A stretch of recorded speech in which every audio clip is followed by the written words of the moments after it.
Banyarwanda banyarwandakazi twongeye kubasuhuza mugira amahoro. Wiriwe ute? Niriwe neza ndashima Imana. Hari message yabaye ikibazo gikomeye cyane ku biganiro mwagiranye na Muhima. Urabivugaho iki?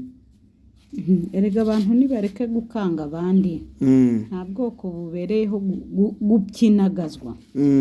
Abantu bose nibabona uburenganzira bungana. Apana bamwe bishyira mu kirere bakumva bagomba kujya hejuru. Twazigeza ku bantu? Niko bimeze. Banyarwanda rero ngibi nibyo twavuze ngo hari umunsi buzacya byahinduye isura, abandi bati ni ibiki bizaba byahinduye isura. Nge rero abanyarwanda babyumve, nababwiye ko nta kintu nzabahisha, babitega amatwi babyumve. Ngayo nguko. Komera cyane mucya. Ibibazo byabaye ibibazo. Kandi uwateje ibibazo yarabyigurukije abigira gute? Abishyira ku bahutu. Na n'ubu abo ku rubuga mwiriwe. Erega Muhima. Ibibazo byabaye ibibazo. Kandi uwateje ibibazo yarabyigurukije abigira gute? Abishyira ku bahutu. Na n'ubu tugihanganye nabyo. Urumva? Na n'ubu tugihanganye nabyo. Bati jenoside yakozwe n'abahutu kandi bati yagize gute? Harimo abantu benshi hano twemeranywa yuko jenoside yateguwe na FPR. Siko bimeze? Icyo cyasha kizatuvaho gute? Nk'ubu ngubu abana b'iwacu basohowe mu mazu barangara. N'abandi. Abahutu nta jambo bafite mu gihugu. Abahutu nta jambo bafite mu gihugu. Aho umuntu avuga ngo uri umwana w'interahamwe ugomba kugurisha iriya nzu murimo mwe mukangara amafaranga agahabwa abatutsi, naho iso yaba nta kintu yigeze akora muri jenoside. Iyo bita jenoside. Mbese ubona umuhutu yarabuze akepfo abura karuguru. Urumva? Ariko kandi nanone ngaruke. Kamisi ni mumurekera ibyo yemera. Sibyo? Uko wabyemera nta n'umunsi n'umwe uzafata umuntu. Urumva? Ngo igitekerezo cyawe wumve ko nawe ari bugende gutyo. Ni mumurekera igitekerezo cye, ahubwo tujye tuganira turasa ku ntego tuvuga ngo dukora iki? Dukora iki kugira ngo icyasha twasizwe kituveho? Dukora iki kugira ngo twigobotore? Dukora iki kugira ngo tudahera mu bwoba? Rega batubitsemo n'ubwoba. Umututsi aravuga ukiruka. Uti baranyica barahita bavuga ko mfobeje jenoside. Abahutu nuko babayeho mu gihugu. Ngewe uvuye ejo bundi. Urumva? Umuhutu aravuga ati noneho baranyica ndarikoze.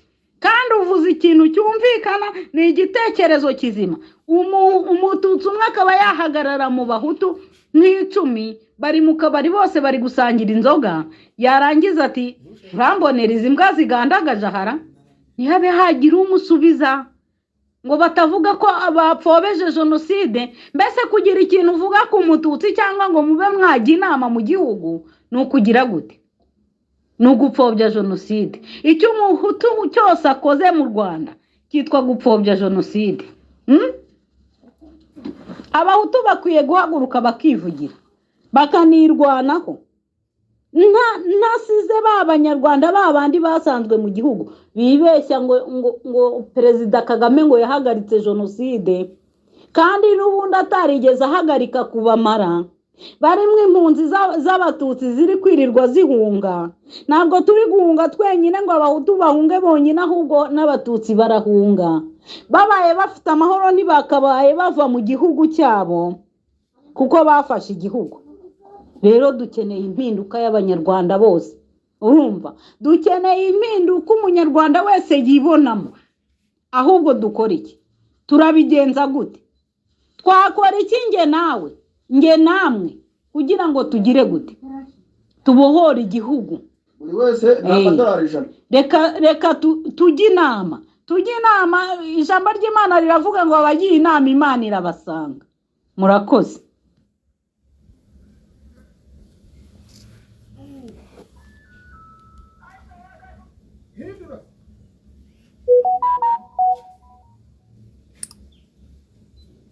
cyara David, icyo ngira ngo mbanze nkubwire, ubivuze neza cyane. Uravuga uti winjira mu kabari, umututsi yavuga, abahutu mwese mukagongana, bamwe mukikubita hasi, abandi mukagira ubwoba, agatangira akabasomera, akababwira ukuntu muri abagome, akababwira ukuntu mwakoze genocide, mwamaze abatutsi, agatangira gutunga intoki abantu bagatitira. Ibyo bintu bigomba guhagarara, kuko igihugu ni igihugu tugomba kubamo nta makemwa. Nta muntu n'umwe ugomba gupfukamisha undi yitwajije ubwoko ubu n'ubu. Ibyo niyo mpamvu twahagurutse kuri zino social media, kugira ngo bino bintu bya supremacy abatutsi bazanye, abahutu bavuge ngo turabyanze. Muri 59 ibi bintu by'agasuzuguro byo kumva yuko abatutsi bagomba kuba aribo bafite ijambo, abahutu nta gaciro bafite, nta jambo bafite mu gihugu cyabo, byatejeje imvururu. N'uno munsi baramutse batitonze, twakongera kwinjira muri revolution sociale. Ni hehe bivugwa yuko umuhutu utarishe agomba kugenda yiyorobetse, agenda n'ipfunwe yo kuba atashobora kuvuga? Ibyo ngibyo biri hehe mu itegeko nshinga ry'u Rwanda, ko bamwe bagomba kubera bafite avantage mu gihugu gutsikamira abandi? Ibyo ni ngombwa yuko habaho emancipation sociale, rubanda rugahaguruka, ababyumva rino jwi n'abazaryumva bakabyanga. Igihugu ni icyacu, ntabwo ibyo bintu FPR yazanye byo kwanganyisha abantu, kubatezamo inzigo, kubabwira abahora bibabona yuko bagenzi babo ari abagoma, ari abicanyi. Erega natwe byatugizeho uruhare. Ubu si mpamvu tukubwira hanga mu gihugu cya Uganda, wibwira ko waba uri umuhutu ukavuga yuko uhunga leta y'i Kigali, cyangwa uri umututsi ukumva ko wavuga ko uhunga leta y'i Kigali bakazigera baguhereza ibyangombwa? Ntabwo bishoboka. Barababwira ngo igihugu cyanyu cyaratunganye, ngo Kagame ni umuyobozi mwiza. Nyamara kandi wareba uburyo ki hari abantu babiri baduteje ibibazo, kandi mu gihe cyose aya moko abiri akiduteje ibibazo, mukamutari mwahaguruka, ufite umuhoro awufate, ufite umuhini awufate, ufite igikoresho icyo ari cyo cyose cyabibuye agifate, buri wese ushoboye kuvuga kuri social media akivuge, buri wese igikoresho cyose afite icyo uzi ngo gishobora kurwana, kwirwanaho, self defense, biremewe. Muhangane n'ubu bwoko, muhangane nabwo, kuzageza igihe bazacira bugufi bakamenya ko umunyarwanda ari nkundi.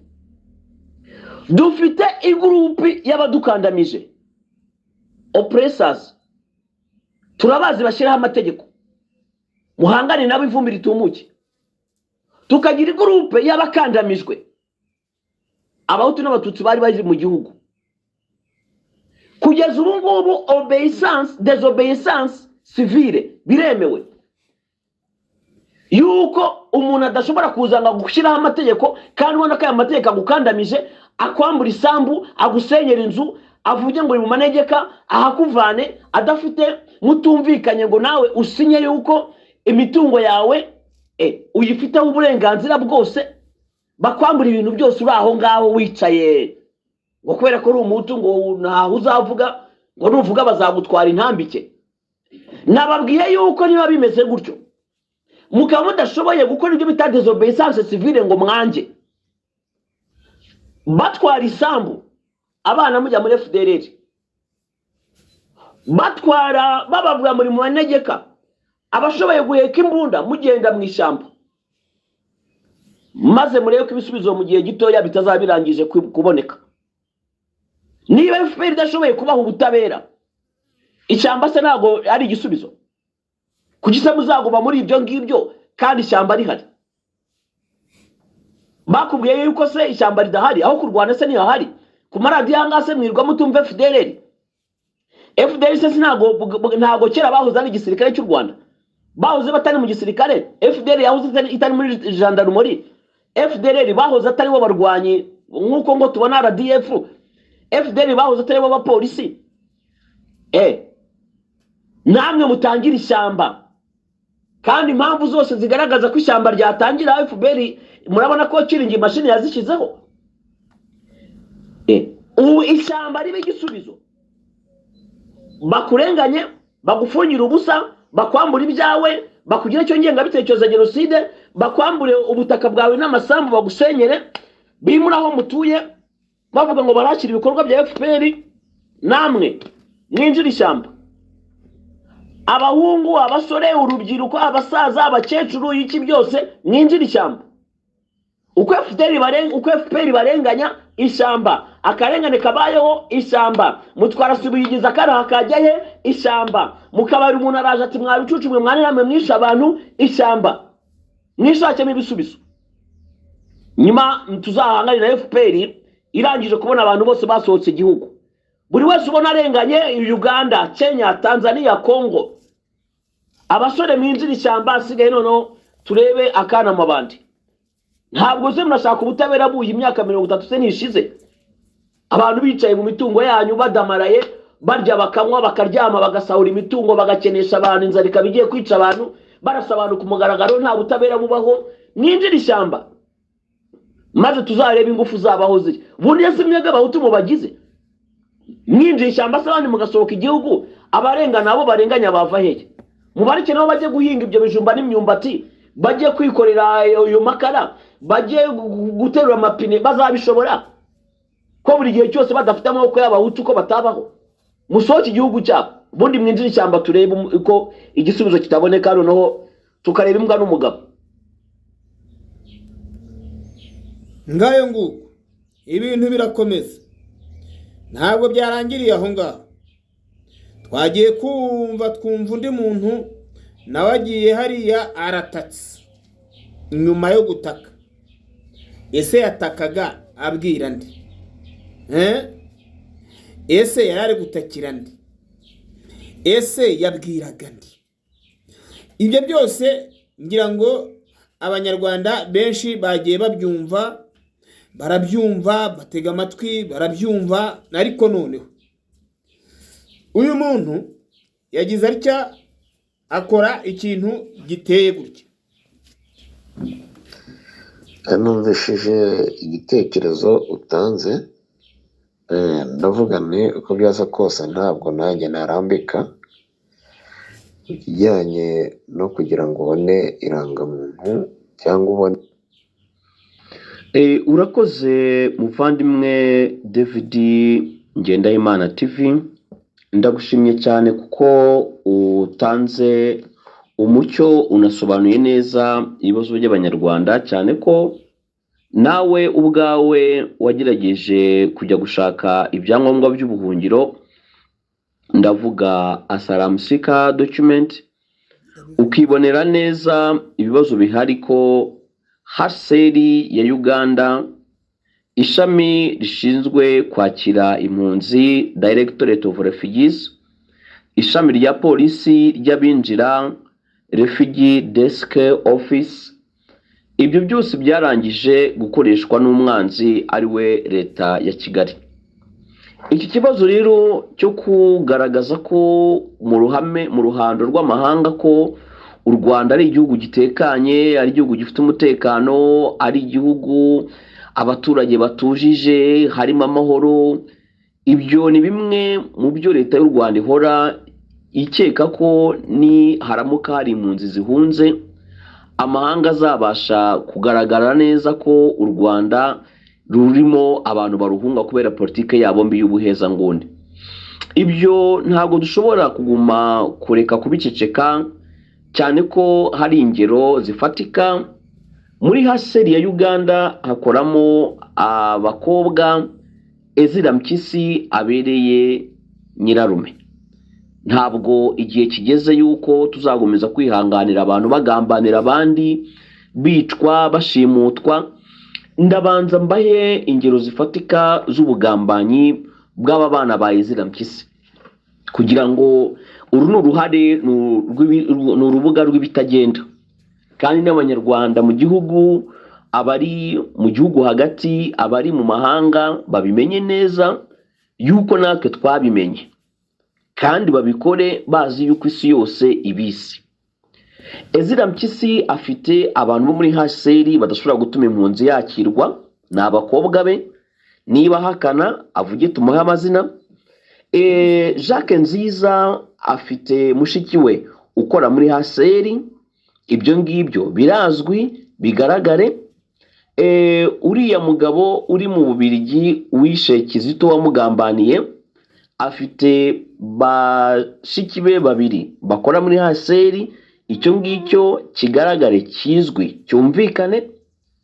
Ibyo byose umukozi wo muri OPM Douglas Asimwe aba muri OPM, akaba ari nawe uhagarariye agakiko gafata ibyemezo ariko bita Refugee Eligibility Committee.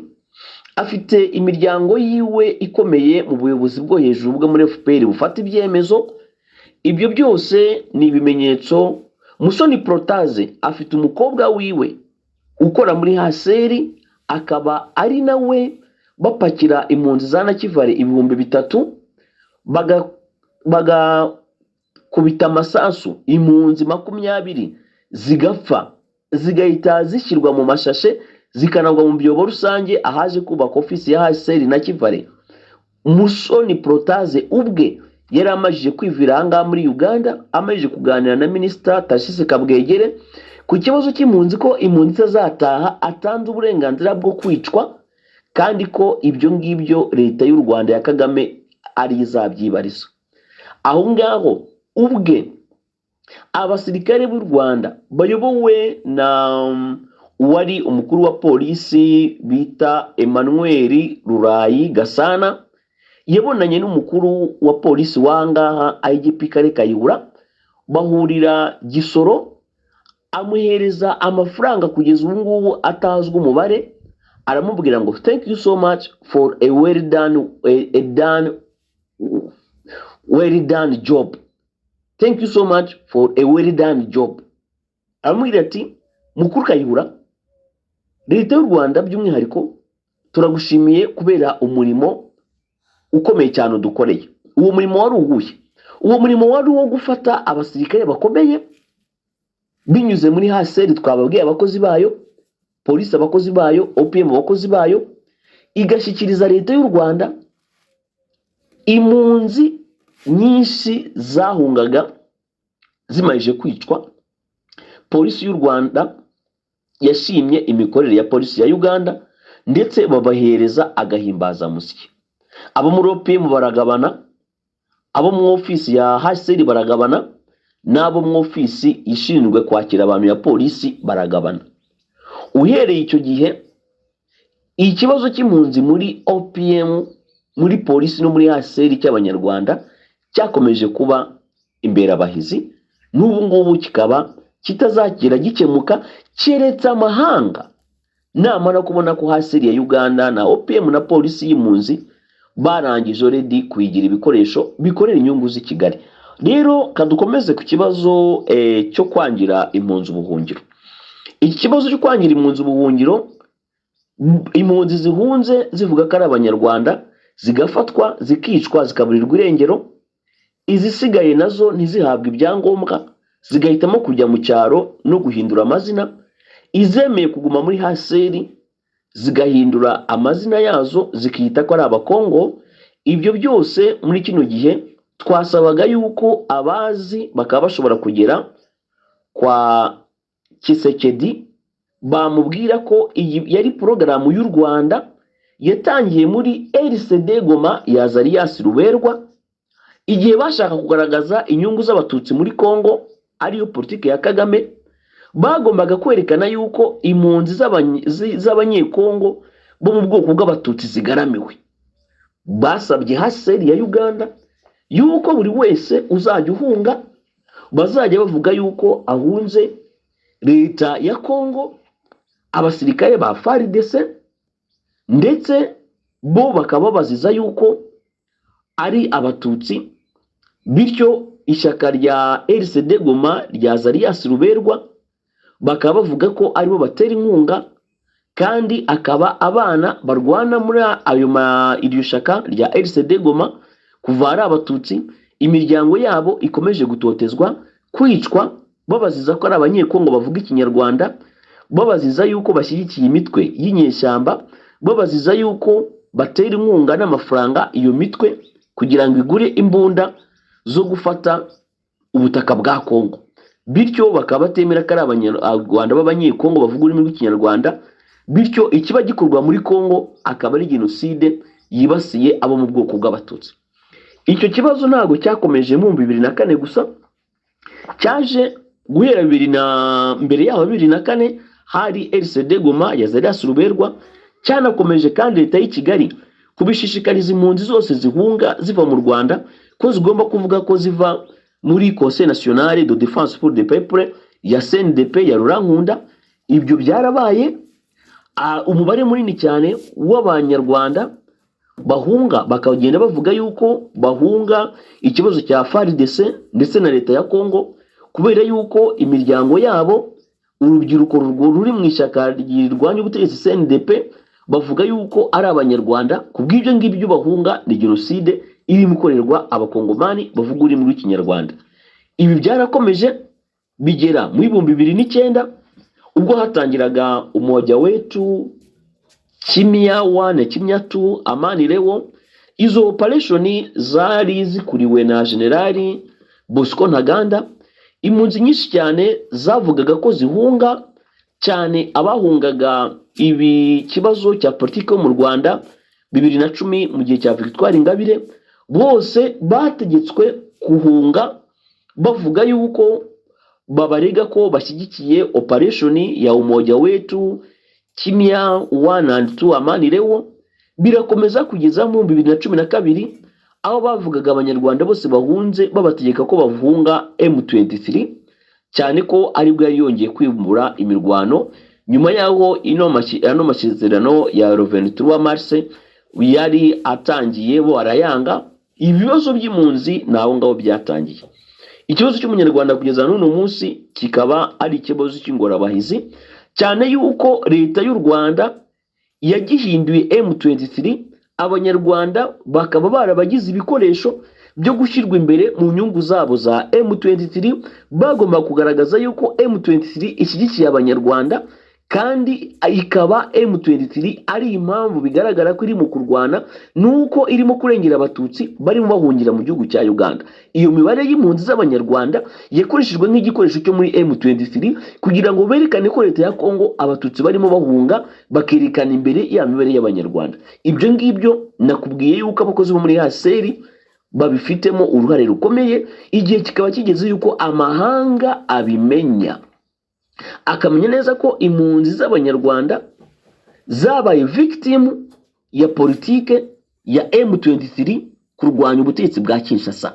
Berekana ko abo muri haseri bagera muri Canada, muri Amerika, bigaragara yuko leta ya Kongo ibangamiye abanyarwanda, abatutsi cyangwa abahutu banyabwisha bavuga ururimi rw'ikinyarwanda. Kubw'ibyo ngibyo rero haseri yagombaga kugira ngo yerekane urwitwazo bayishyire kuri leta ya Kongo yuko abatutsi muri kariya karere ka Nord Kivu na Sud Kivu babangamiwe cyane n'ibikorwa bya leta ya Kongo, abasirikare bayo ba FARDC ndetse n'abashinzwe iperereza rya RN ko babangamiye ubwo bwoko.